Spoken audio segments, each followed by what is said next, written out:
Thanks for joining us once again for your update from the city of New Hope. Let's find out what's happening in the city and what you might want to get to in coming weeks. Joining us with the information is Mayor John Elder. Welcome, Mayor. How are you today?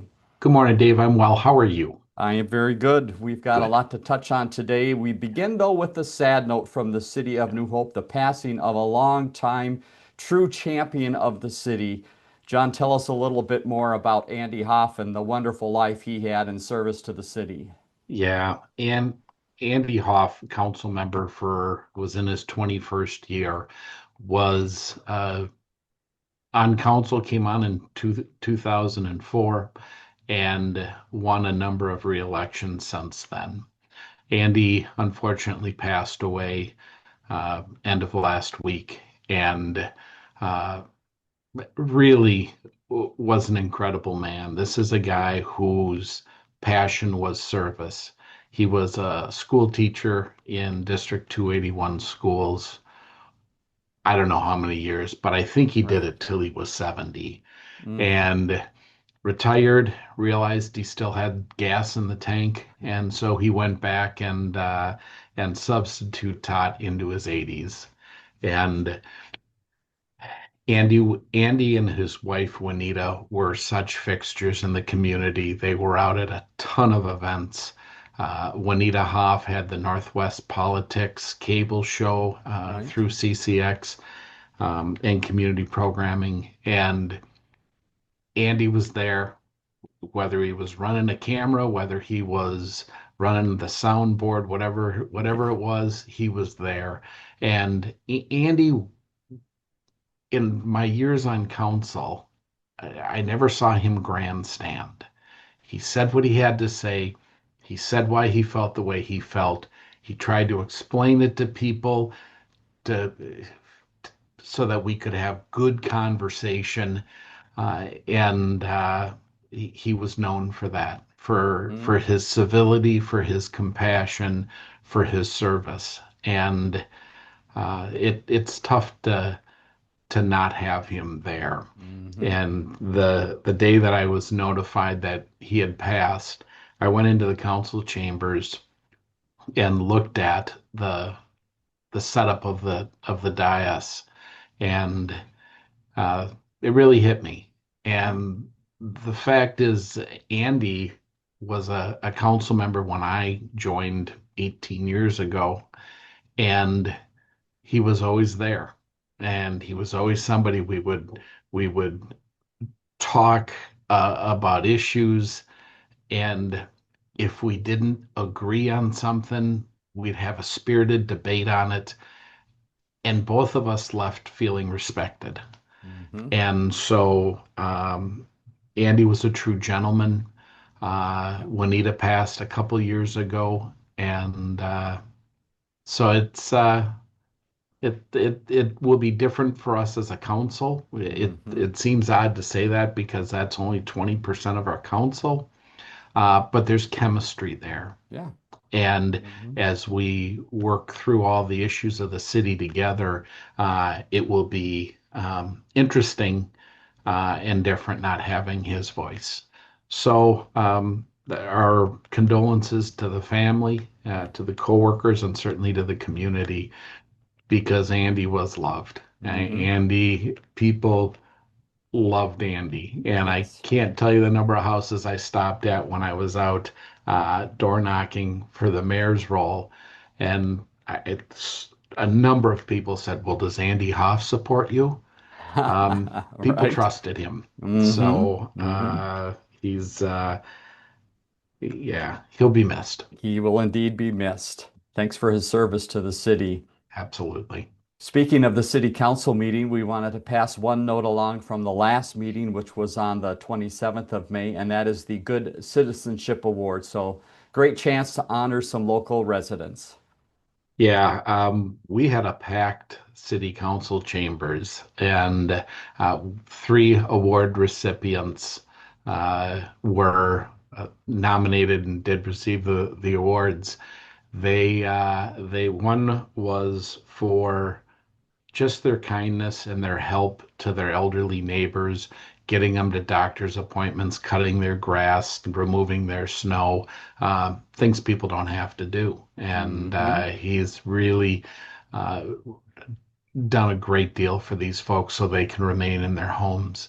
One of our recipients, female, who works on getting inclusivity to all residents, reaching out and really bringing this community together. And the other is one that I've known for 30 years, and um, she has done so much in getting youth engaged in literacy. And she's run national night out projects for many years, bringing that community together. And these are three great people. And I've always said New Hope has such a great community, and a lot of that has to do with the residents and the residents that Hmm. care for each other and help out each other. Um, it just makes a difference. And so these three people were honored at the council meeting, and we're grateful for their activities and their service. Certainly, congratulations to all three. And again, they were nominated by community members. And here's another chance to nominate community members. Upcoming is the Rave Awards, with the deadline being July 25th. So you have some time. But Mayor, tell us what people need to be thinking about and looking for so they can get some nominations in. Absolutely. The Rave Award recognizes efforts of residential property owners that work on improving and maintaining their property. And, the way a home looks is important to the neighbors, to the neighborhood, to the homeowner. And there are people that have really gone out of their way and put in extra efforts to make sure that it's beautiful. Mhm. And it's fun to see these nominations every year because you can see just how much time, energy, and effort these people put into it. Yeah. So people can nominate residential owners through July 25th, Mhm. and we'll be handing out awards in September. And here's the way to do that. Go to the city's website, newhopemn.gov. You can find all of the nomination information there. Let's move on to community development and some of the work they're doing, scattered site housing. And here's real proof of how exciting these properties are and what interest there is in these properties. Tell us the story about a few properties on Nevada. Absolutely. 4220 and 4222, we've talked about it a number of times. Mhm. The foundation has been poured and backfilled, and that's as far as they're at with it. Yeah. And like we're seeing in almost all of our scattered site housing programs, is that these homes are sold before they're even finished. And whereas they only have the foundation in, they already have interest from prospective buyers on both properties. And these are homes that are going to be selling in the $500,000 range. Mhm. So it's a success story, and really the reason why we're doing this program. So we're excited to see how this moves forward. Yep, we'll keep residents updated as that steps ahead, and it sounds like it will be quick. Let's go to the Yes. police department, a few updates here. And first, community engagement. I know really important to the police department, and Yeah. it sounds like over this past week, they were out and about having some fun and helping people learn. You know, community engagement is one of the cornerstones that Chief Hoyt has built this department around.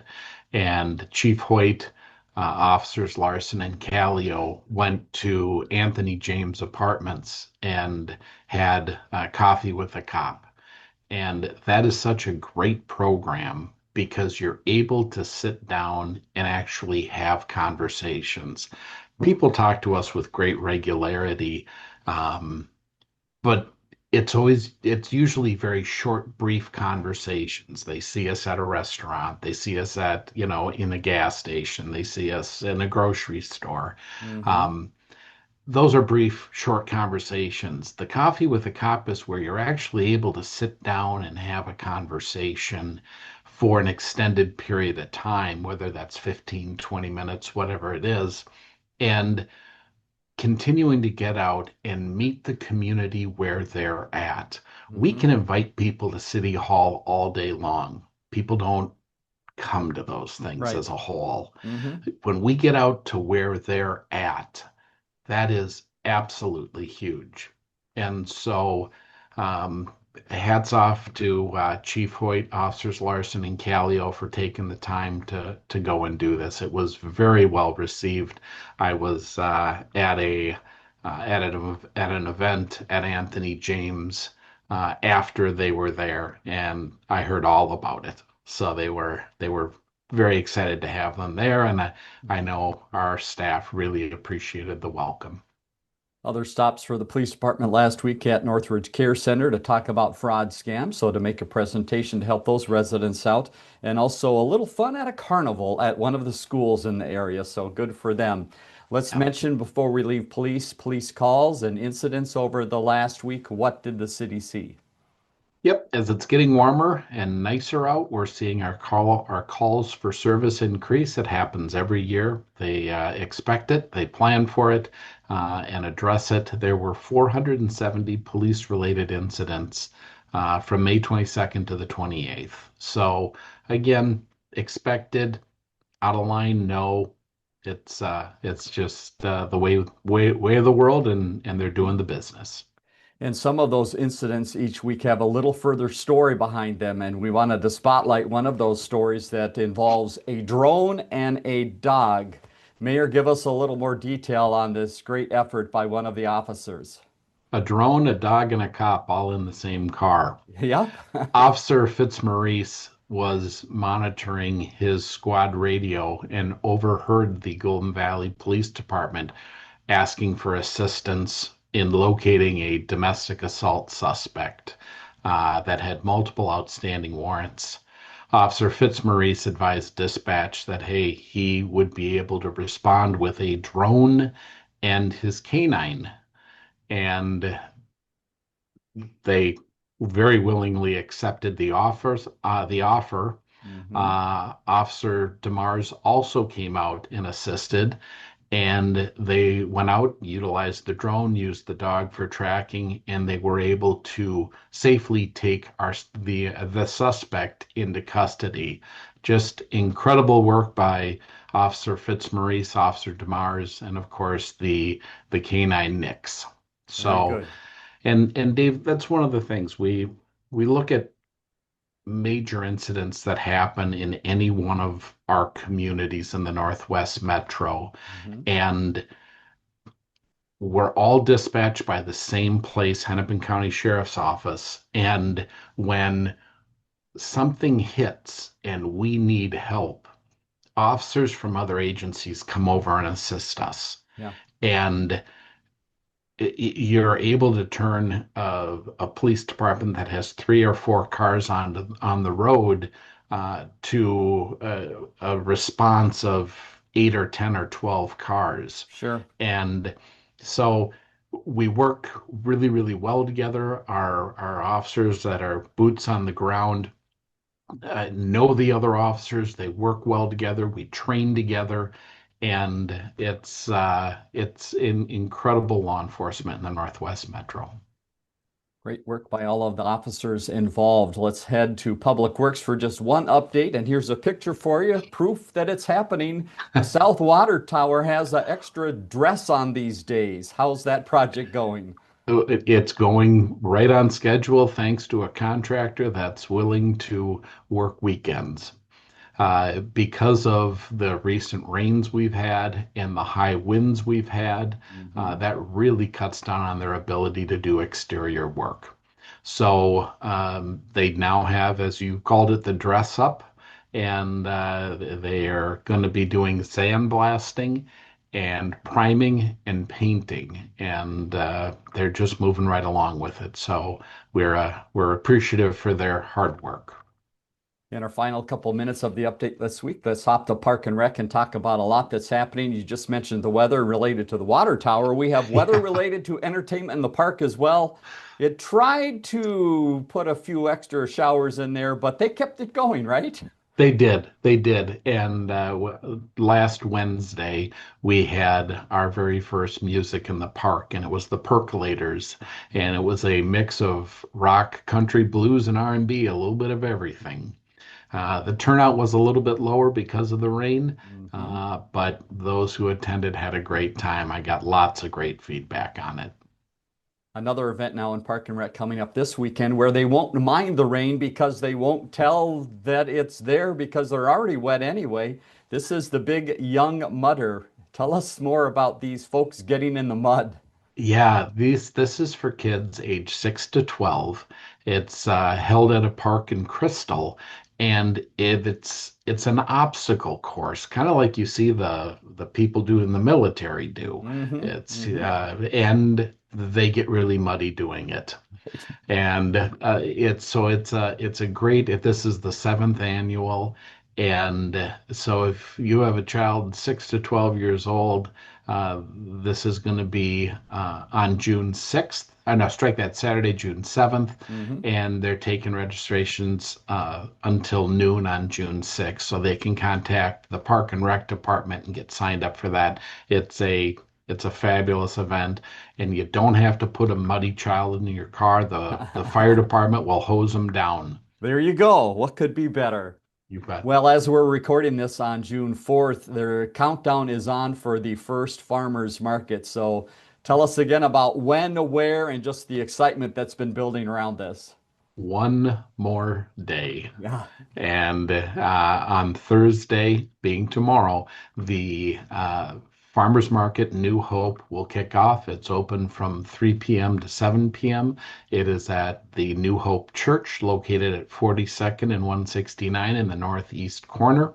And they have had so many of the previous vendors who were at the market, the first market that we had for Hmm. about a dozen years.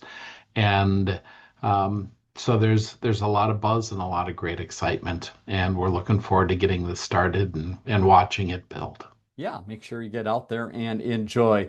Couple other notes in Park and Rec to touch on related to trees and weeds. And again, this department helps out beyond the programs and parks.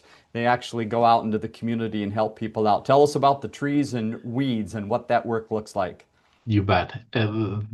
We have for a number of years been dealing with the Emerald Ash borer. And when you consider we have a 9-hole golf course, we have city facilities, we have parks, we have so many green spaces that the city is responsible for. Also, boulevards, the first Hmm. 15 feet from the curb. We have a lot of trees to take down.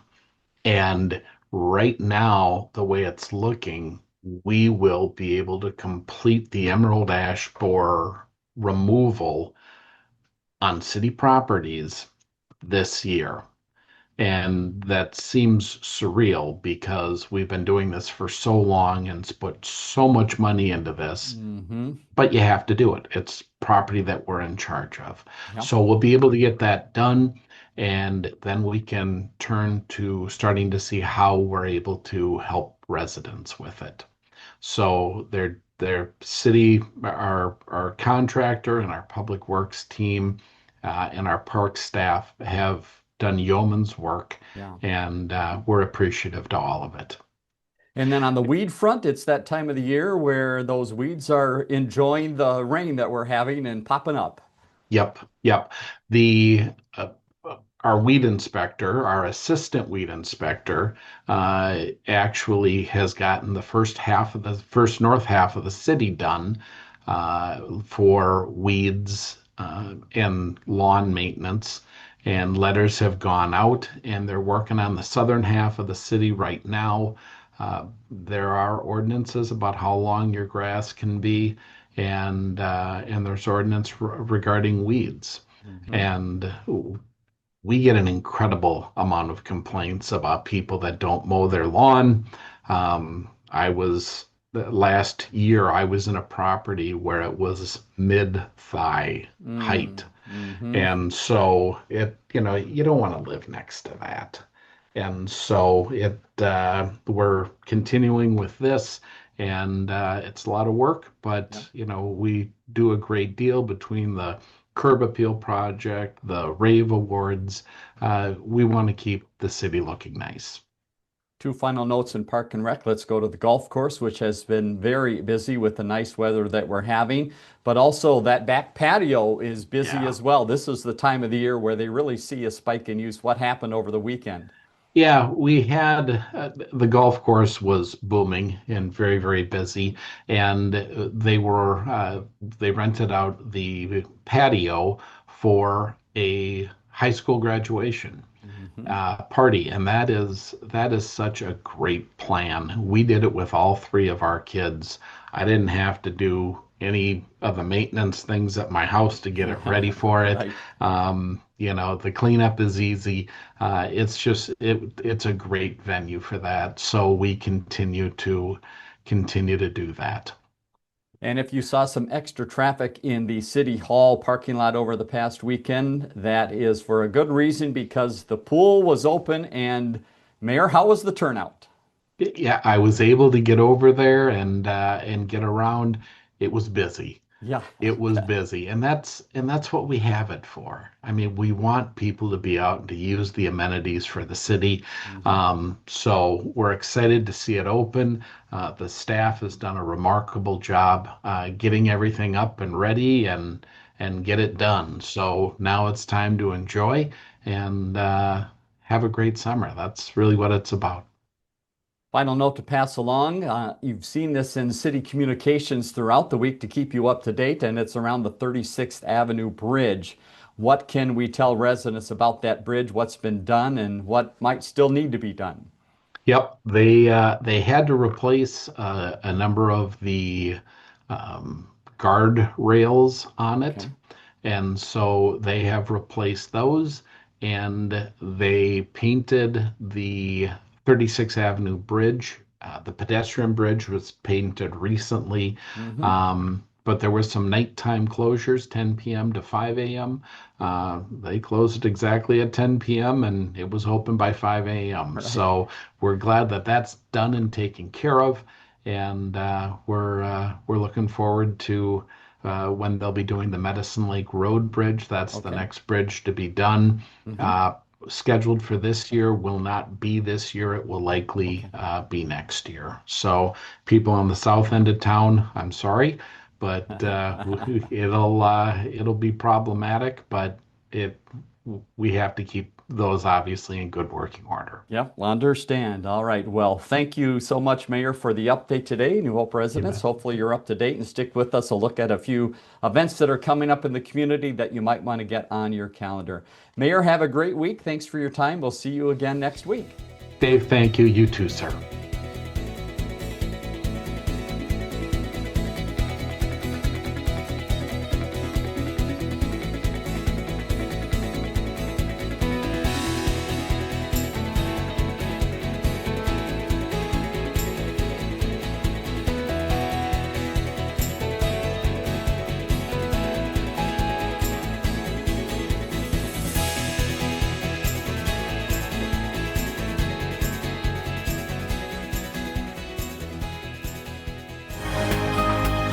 For more city stories, check out ccxmedia.org or find us on social media.